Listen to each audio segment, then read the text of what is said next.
Hey, my friends, my name is Brandon Vaughn, and I'm so excited to be doing yet another part in this series of Financial Ninja Training.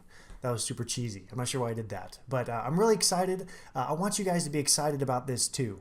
I know that for a lot of people, budgeting and planning and writing down goals can be a scary thing.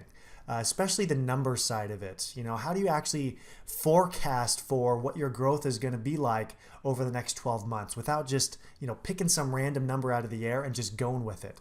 So this is a really powerful lesson, and I want to make sure that we're having lots of fun at the same time when we go through this, because this is really an exciting topic, and it's one that I get really passionate about. I'm kind of a numbers geek, kind of a spreadsheet geek, but I'm promised that when we go through this, I'm going to break down some of these concepts in a really simplified way, and hopefully by the end of this video you feel confident enough to tackle your own budget and create your plan for what 2000 and whatever year you're going to be moving forward with, what that year is going to look like for you and planning in advance.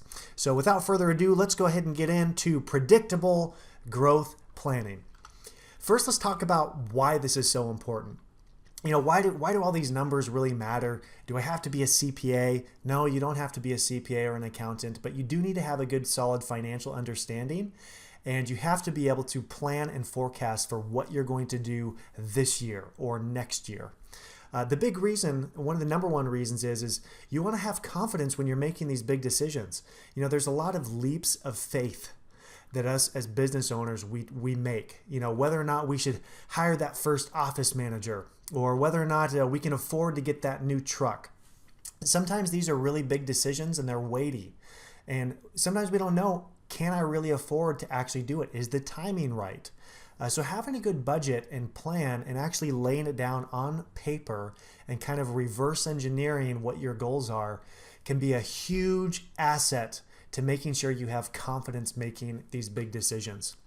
There's an interesting statistic that says you are 42% more likely to achieve your goals simply by just writing them down. 42% more likely. And you can be 65 to 90% more likely when you have somebody else hold you accountable to those goals. So if you're working with a coach or a mentor and you write down your goals, you need to be able to share these goals with your coach and your mentor, because otherwise it just sounds like pie in the sky goals. If you're doing 500,000 this year and you say, you know what, next year I want to do 1.5 million. They're going to want to make sure that you've done the research and you've done the goal setting to see if it's actually possible for you to do it, to make sure that you've actually worked through those numbers and thought about what it's going to take to achieve that goal, not just, shoot for it. Another point that's very important is that every large, successful, sustainable business, they crunch the numbers. They got the number cruncher guy who's taking a look at all these numbers and got the spreadsheets, and it's kind of the nerdy, geeky guy, maybe, if you want to look at it that way. And they're going through these things. So you have the ability with your business to be the number cruncher guy. And I want to give you enough power and enough understanding to be able to plan out a budget and be confident in where you're at. No matter what size your business is, this is really important. So the important thing really is to call your shot. So we're going to actually talk about what this takes, what some of the steps are that you need to put in place to actually be able to lay out your budget and your plan. The first step when you get started, when you're calling your shot, start with your top line revenue goal. This is one of the easiest goals to kind of pick. And maybe you are setting a small percentage of growth this year, or maybe you have big lofty goals. Whenever you call out your shot and with what you want to do for revenue for this year, the next steps is to figure out, how will I achieve this goal? And this is really where the planning comes into place. What resources do I need in order to be able to achieve that goal? If I say that I want to grow by $250,000 this year, and I know that in my business I can do about $250,000 for one truck worth of revenue, let's say, then I know I'm going to need to get a truck, and I'm going to have that truck working for the entire year to even achieve that goal. If I want to do an extra $1 million in revenue, I know I'm going to have to add 4 trucks onto the road, and I'm going to have to get them going right away. So the second part of it is, when will I need these resources by? And that's, not only employees and trucks and equipment, but also how much will I need to spend in marketing in order to be able to achieve this goal? How much will I need to budget for, other things like gas and chemicals and supplies? That's why it's so important to not just shoot for a number, but to actually take a look at what resources will I need and when will I need them by. So this is the process of reverse engineering your target. Setting your target, but then actually working backwards to find out how you're going to achieve it. And think of it as if you're telling me a story. Really close your eyes when you're going through the budget process and think to yourself, okay, if I'm going to be doing this much more revenue, that means that I'm going to have to get this truck, and I'm going to have to get employees, and I might have to get another office support staff inside of my office to get this. Will I need a bigger shop? And we're going to kind of talk about some of these questions, and I have a brainstorm and some resources for you to be able to think through all of these things while you're actually creating your goal. Isn't that awesome? It's going to be good. Don't be this guy. Don't just call your shot and just throw it and just kind of turn your back on it and hope that it went in. You can't do that. You have to be able to call your shot and then focus on it to make sure that you're actually following through and hitting that target. All right, so first step is to think about your goal brainstorm. And we have some resources inside of Basecamp that really help you work through some of these things. But here's some ideas of things that you should be thinking about when you're putting together your story for this coming season, this coming year. Will I need new equipment? Will I need new vehicles? How many new employees am I going to have in order to hit this new revenue target? Am I going to have to aim towards any new target customers like commercial or industrial or residential? Or is there any new customer segment that I want to kind of go after? Do I want to add on any new services or new products this year to be able to hit that revenue goal? Maybe I have that one service that I've always been thinking about adding on. Maybe this is the year that I actually do it. Make that as part of your story. What about a new technology or software platform that you've been desperately wanting to try out and you just haven't pulled the trigger on? Write that into your goal sheet as well. Do you need to get a new shop? Are your current facilities big enough to be able to handle the growth you're looking for? Do you need to start looking at, expanding your physical location? Do you need to revise your pricing model? Do you have to start offering packages, or maybe increase your prices or decrease your prices? What is your strategy going to be able to hit this goal for the next year? Do you have to make some improvements to your brand or your image? Is maybe your brand not that strong and you've been doing all your own graphic designs over the last year? Maybe you want to step your branding and your image game up a little bit to attract that higher end customer. Perhaps you have some kind of a system that's in your business right now that needs some improvement. Maybe your training for your new employees needs some improvements. Write these goals down as to what all your high-level goals are going to be for the year. Perhaps you're going to need to get some kind of working capital, like loans or a line of credit, or maybe a new marketing channel or a new networking partner, or reach out to local news and media or press releases and get some PR, public relations activity going. Or maybe there's just some new key performance indicators, some numbers that you want to watch a little bit more this year, or maybe some metrics. So here's kind of this big brainstorm, and this is a little checklist for you to kind of be thinking through as you're building out your story, to build out what your goals that you want to accomplish for the year is. And this is maybe what it looks like. So this was an example of what one of my goal sheets were, or one of my goal sheets was back in 2015. I wanted to increase my sales by $265,000 worth of new business. Wanted to hire a residential salesperson and an office manager. I wanted to add on more multifamily work and start on this new side of the business that I was doing called soft washing. Wrap all the vehicles. As you can see, I just go through and just create a brain dump and brainstorm all these big high-level goals that I want to achieve. Now, it's not just enough to write down what your goals are. This next step is really, really critical, because writing down goals is one thing, but the second component of it is you need to actually put together a timeline for completing these things. This is a resource that we have inside Basecamp as well. You see, we have all of these categories here equipment, vehicles, employees, all those brainstorming categories that we want.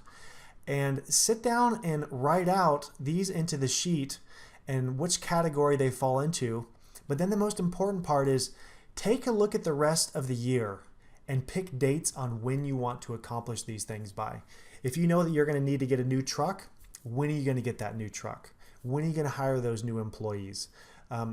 Start creating your story of what the timeline looks like for the year of when you're going to accomplish these things. Step 3 is you take that story that you've created and now you're going to create a detailed budget.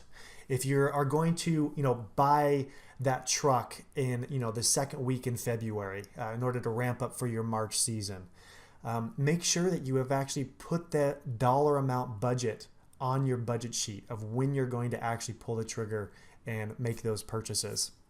A budget is so important.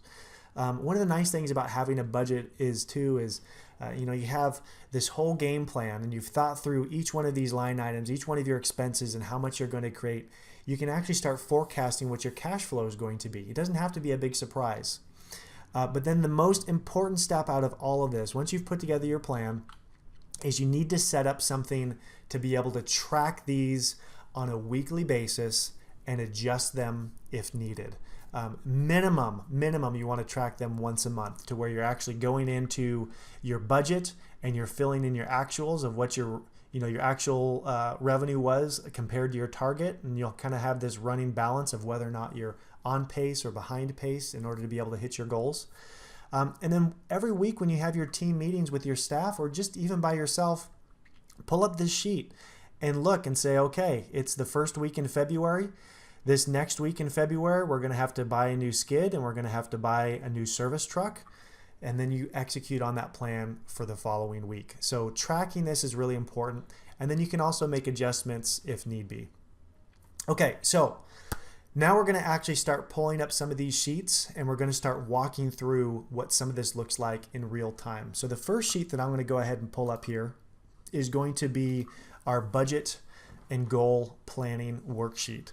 So here you can see we have it kind of filled out with a few different line items in here.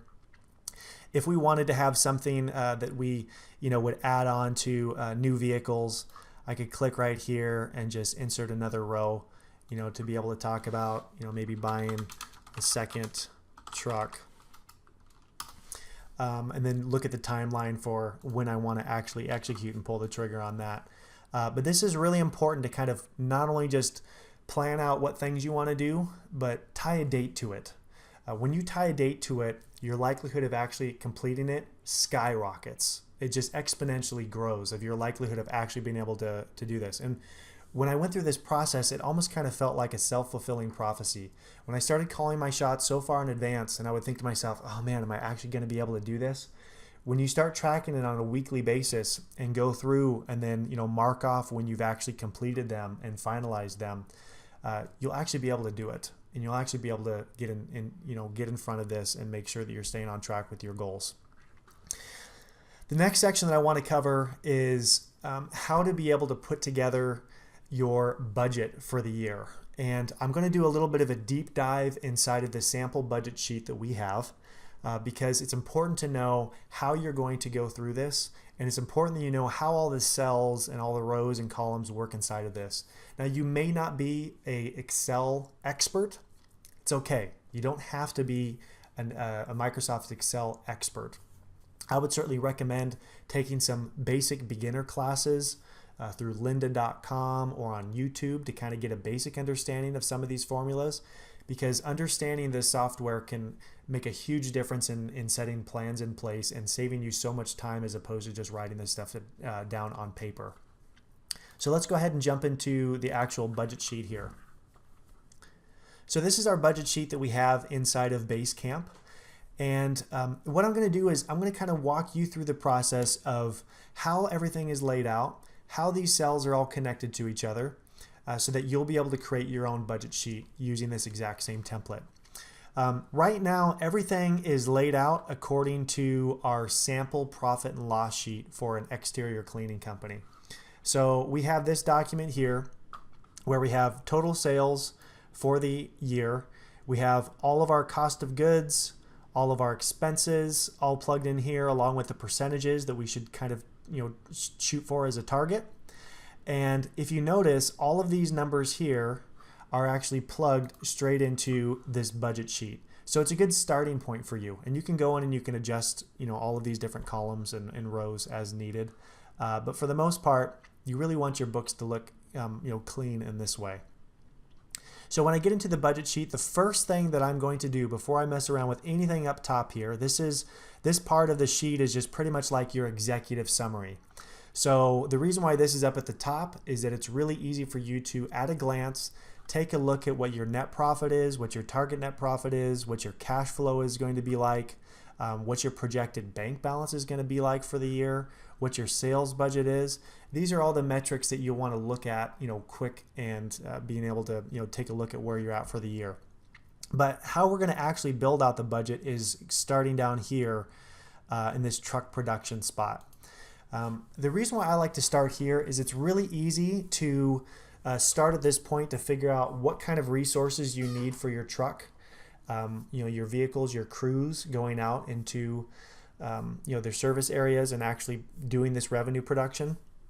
So what we're going to do is we're going to take a look at these truck spots here, and you can rename this to whatever you want. If you have different crew names, or you want to name it after your crew leads, you can do this here. But the question you want to ask yourself is, in any given month, how much revenue is likely for one crew to do? Whether you use one technician on your crews at a time or two technicians working in a crew at a time, you're going to build out basically how much per vehicle your each individual truck or van can do. So a good way to do this, a good starting point, is to literally just start with a calculator and figure out how much production each one of your vehicles can do in a given day. So for me, in my exterior cleaning company, I would typically try to shoot for about $1,600 per day as being an average number of revenue that one truck could do going out into the field and doing exterior cleaning. So I'd start at $1,600. I'd multiply that by roughly 20 working days. And so that gives me somewhere in the ballpark of about $32,000 if they were working, 5 days a week, 4 weeks out of the month, constant solid, our average revenue that we wanted to shoot for. They could do about $32,000 a month. However, as I start building out this, this list, I know that there's going to be some times when, in August especially, work is going to slow down a little bit, or in January and February, our trucks may be shut down completely. So I'm going to start by building out how much revenue I think each one of these trucks is going to be able to do. So in January and February, if you're not planning on working at all during January and February, don't put any revenue here. But if you think they can do $5,000 worth of work in January, or maybe you have, holiday light takedowns or something you do, and, that may be worth $30,000 for you in January, you can go through and you can build out all of these numbers based upon how much revenue you think they can do in any given month. And you're going to do this with each one of your trucks that you have. So this is how you're getting your baseline revenue goals for the actual year, is building out this section first. This is where you should start when you're actually building out your budget. So if you notice, all of these sections right here, all of these numbers right here, they automatically calculate. So as you put things in and you add in rows, they're going to automatically calculate here. And then all the way up here, this is where it's going to pull right from those cells down below. So you don't want to edit any of these cells in green or any of these other colors. You only want to edit these ones that are in this kind of pale yellowish color. Those are the fields that are actually editable, which you can see is, our actual revenue. So when we complete January, we'll go in and say, exactly how much revenue we did for the month of January, and that's where we'll edit those at. So this is where you'll enter in your top line revenue goals here. And because you're doing one truck at a time, you're going to be doing a self-check to find out if you're actually, calculating this correctly. If you say you want to do $1 million worth of revenue, well, you're going to have to keep adding trucks and keep adding revenue until you get to that $1 million. You can't just pick a number out of the air. You're going to have to start out with how much revenue can each one of your trucks do. Once you have that section done, you're going to move down to your employees' estimated cost. Your number one expense in your company is your payroll. So this is your biggest budget line item that you're going to have, is your technician payroll and your admin payroll. So next up is you're going to build out here. We have two different columns for each month. We have payroll plus taxes, and we have our benefits column. So on truck one, and again, you can rename these if you want, to your actual technicians themselves, or if you only have one-man crews, you'll probably want to change up some of these numbers. But the important thing is that we want to estimate all of the technicians that we are going to be hiring for this year and when we're going to bring them on to our payroll. So you may have a couple employees that you have on during January and February. You may offer benefits, you may not offer benefits, so you can get rid of those here. A little quick calculator you can use down here, so that way you can really quickly find out how much, based upon how much per hour you're going to be paying them, how much their monthly payroll is going to be for any given month. So if I have a lead technician that is making $21 an hour, with taxes, I know that's going to be about $4,004, and you can see that's what I've budgeted every single month for this technician all the way through the entire year, except for January and February. So this is going to be your next stop, is building up all of your employees and finding out exactly how much it's going to cost you in payroll employees through here. And you can see this line item will automatically calculate all of these total employee costs for your technicians. And then this information also automatically gets put up into the expense sheet up above, which we'll cover here in just a second. Next section is going to be your owner's salary.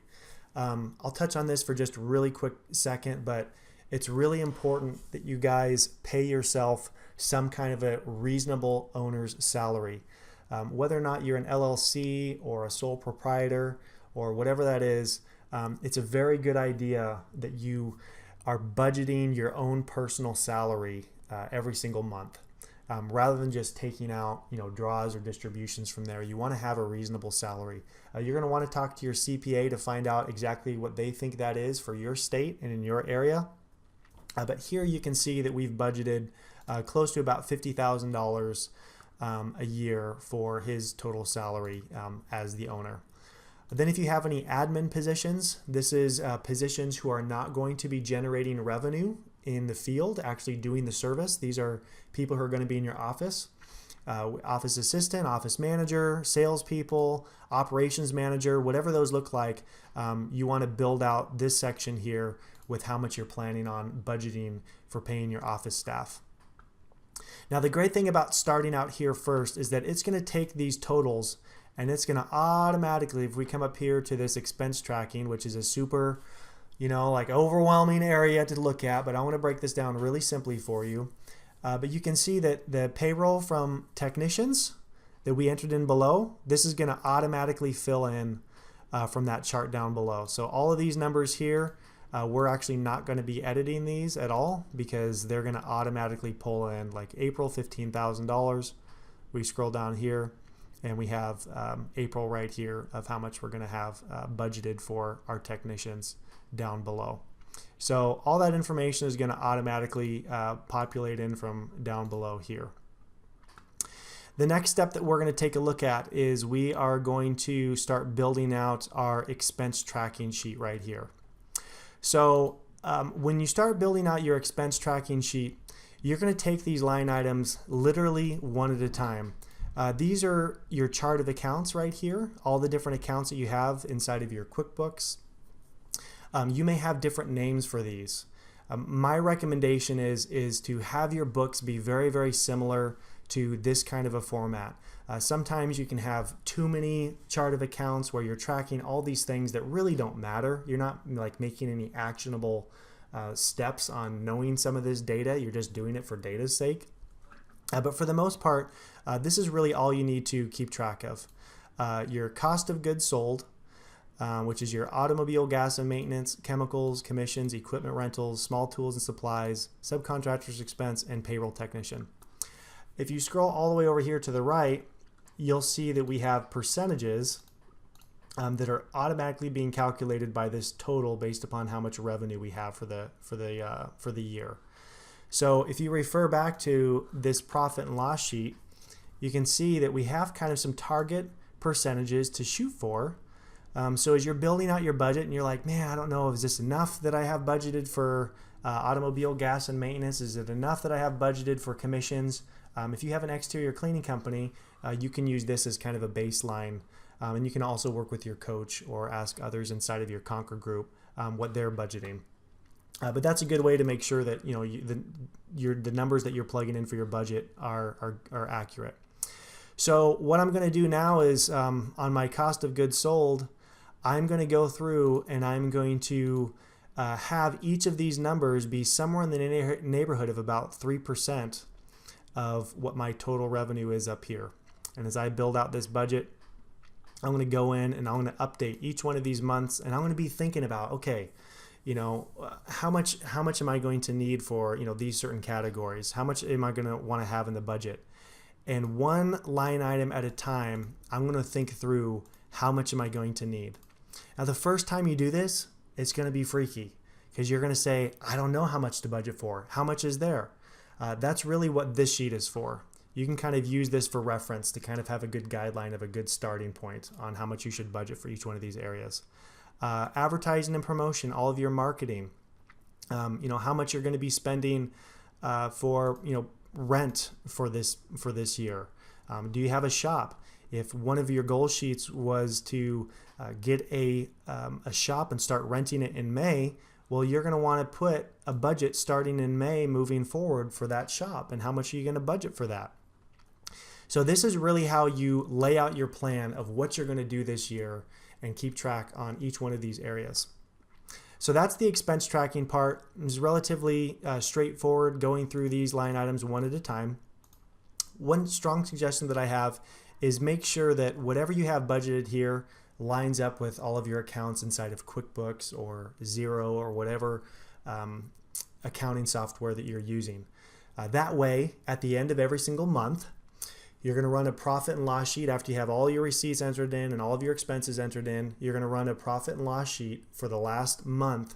And then you're just going to go down in this actuals column and you're going to build out exactly how much you spent in each one of these areas. And you're going to be looking for, okay, I budgeted that I was going to have $9,225 of expenses. How much did I actually have? You'll know those details and you'll be able to start seeing when some of your expenses are getting high and they're starting to get away from you, or if you're really under budget or over budgeting on expenses and you're doing awesome and you're just knocking it out of the park.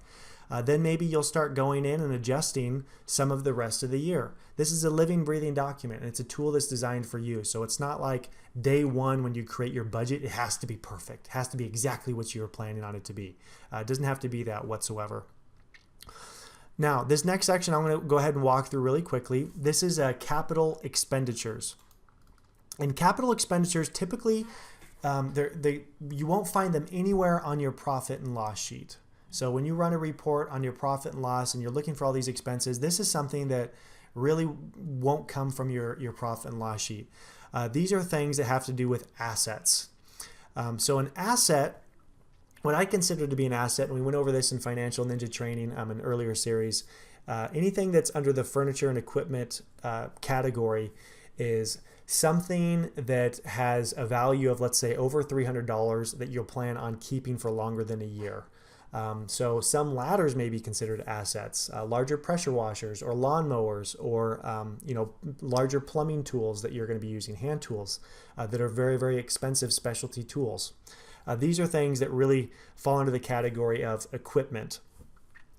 If you have any kind of shop improvements that you're building out inside of your own shop that are going to be assets, like big shelving, pallet shelving units, you would want to budget under shop improvements. Again, these are not going to appear on your profit and loss. They're not an expense of the business.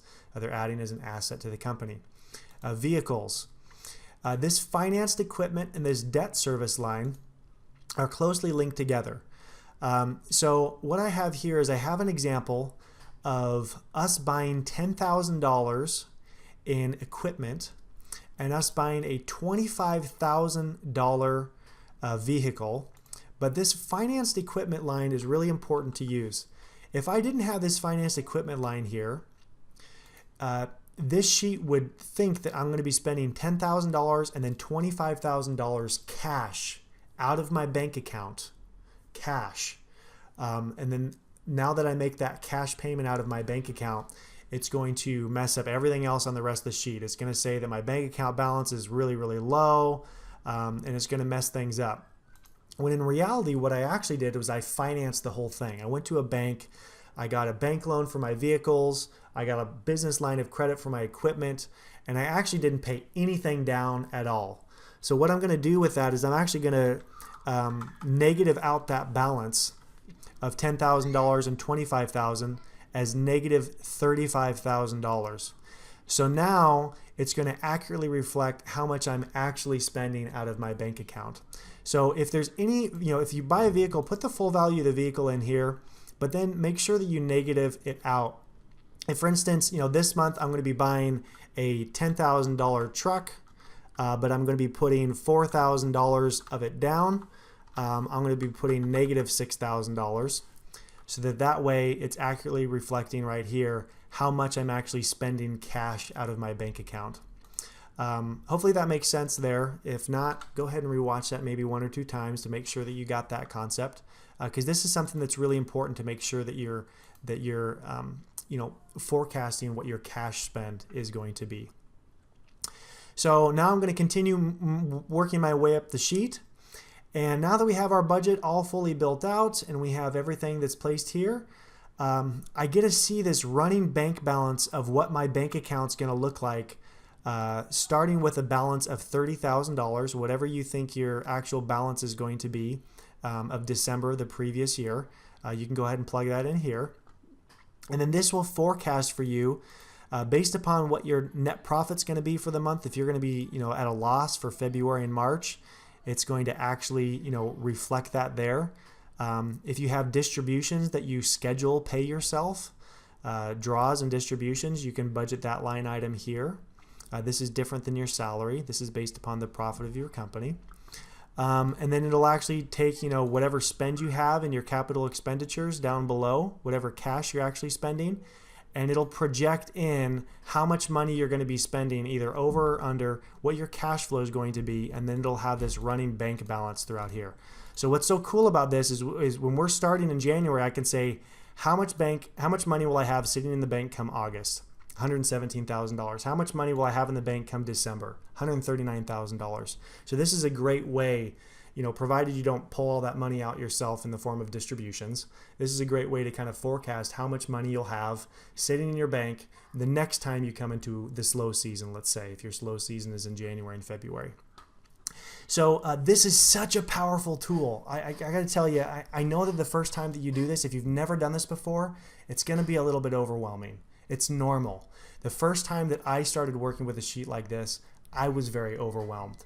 But because I kept going in and doing it on a regular basis and actually working with my budget sheet, I became more and more competent with it, and it made such a massive difference for me in my business once I finally started getting used to budgeting and then tracking exactly where I am.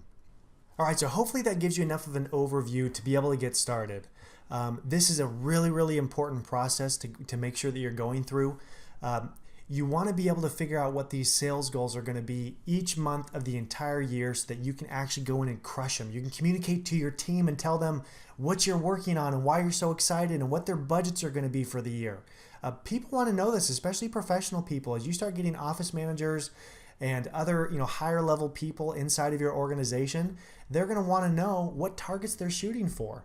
And so taking the time to set this and do this activity is so crazy important. So I'm going to leave you with a few pro tips.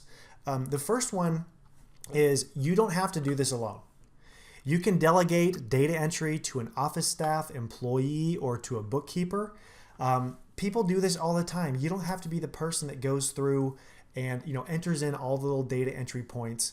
You can actually work with someone. If this is your weak point and you're feeling super overwhelmed at this point, perhaps you can sit down and take this budget sheet with your CPA or your bookkeeper and actually sit down with them and talk about how you need your QuickBooks to look, and give them the sample example profit and loss sheet and tell them that you want your chart of accounts to look like this. You don't have to do it all yourself. In fact, most people going in and editing a lot of the chart accounts, it's something that's a little bit more of advanced for some people. So if you need help of a third party to be able to do that, make sure that you do that. It's so important to have clean data.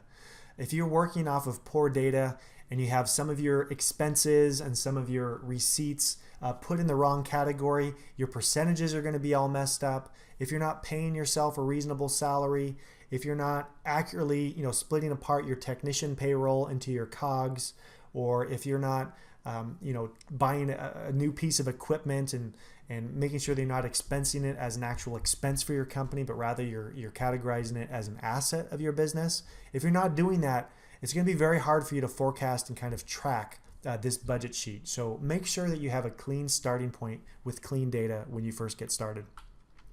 Make sure that you set up weekly and monthly meetings with your team to track your goals. With your coach, every single month is part of your one-on-one. Show him your budget sheet. Have him take a look at it. See if it makes sense. You don't have to do this alone. And make sure that you're actually reaching out and taking advantage of the different resources that you have available to you. Before you make really big decisions about whether or not I should hire that office manager, it's one thing that I see in a lot of Facebook groups where someone's like, hey, I don't know if it's time for another truck. Hey, I don't know if I'm ready to hire an office manager or if I can afford to hire a salesperson. They're scary decisions. So the great thing about that budget sheet is you can actually take that budget sheet and you can go down and you could create a whole duplicate copy of this entire sheet right here. And you can just edit the whole thing. You can just edit and make a whole secondary version of this that actually enters in a whole nother category of when you're going to hire that office assistant or when you're going to hire that salesperson or an operations manager.